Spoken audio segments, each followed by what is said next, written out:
And I know y'all felt regret. So everyone in the crowd right now, I want to see your hands. If you have regret in your life right now, let me know. I mean, it's anonymous. A lot of people do. So like, you know, it may be anything. You know, to the fellas.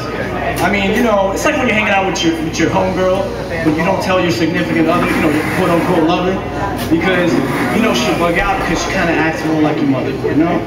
And you know, I'm not dissing on the ladies, no, not at all. I mean, I saw through your hands. I mean, you ever had a guy friend that wanted everything to be your man?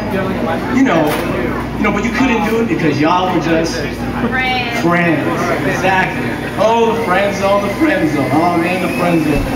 Nah, man, every guy's been there. I mean, have you ever wondered how guilty someone would feel? You know, when we're put there? I mean, guilt and regret, and they go hand in hand. You regret what you do, and then damn guilt says it. For a long time in my life, you know, I broke my best friendship on a dark December night. Me and my friend Omar, you know, he was like, you know, he was more than a friend. He was like a brother from another mother. He was like more like next to kin. Family in a sense.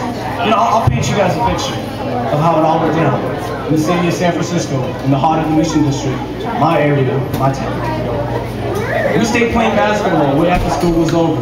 Man, you should have saw me on the court, man. I was something like Tim Hardaway when we still had his crossover.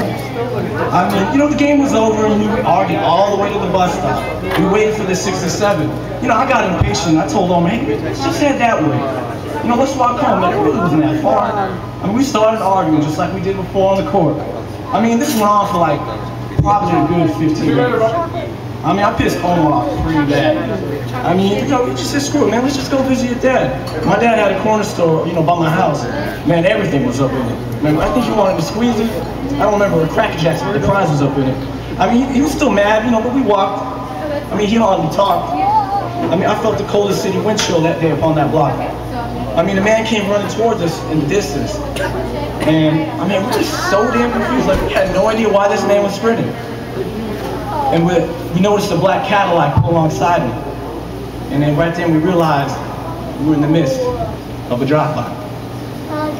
I mean, we laid all flat. The man jumped over our bodies and booked it around the corner. The caddy sped off. Glass shattered from the McDonald's on the corner. It was dead silent. The city at that moment didn't make a sound.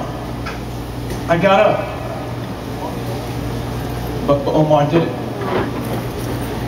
I knelt down going hysterical. God, it's damn near Christmas. Please send me a miracle. I held him close and tight in my arms. At that moment, all I wanted to do was shelter you from harm. The damage was done. Never gang banged a day in his life, yet he found himself on the wrong end of a gun. You tried to speak, but blood flooded your every breath. You were hit in the chest. The bullet ricocheted off your rib cage and flew out the back of your neck. I lied and I told him help was coming soon. With my finger in the back of his neck, plugging the exit wound. He tried his best to murmur out those words. It barely came out clear. I never was so focused in my life. Until that night upon that curb. His final words that barely blurted out clear. I love you, man. Just live your life. Don't worry about me. I told him, no, man. Keep on holding on, man. You gotta fight. A cold blank stare was all God in reply. And that cold, hard, dark December night. And like that, you were gone. Yet I had to move on. I had to be strong. I had to be a man from a boy, man. It's just wrong. They tell me don't cry or spill milk. How the hell are you not supposed to cry when you feel like it's your fault your friend's blood was spilled? And just like that, man, I felt that guilt.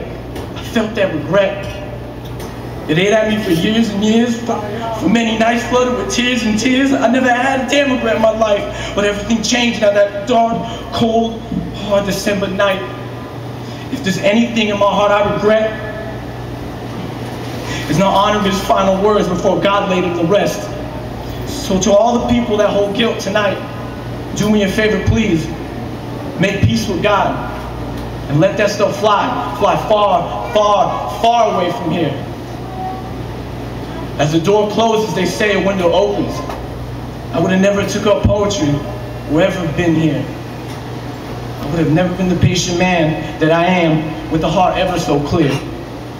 So I hold that love, please hold that love, and let go of your fears.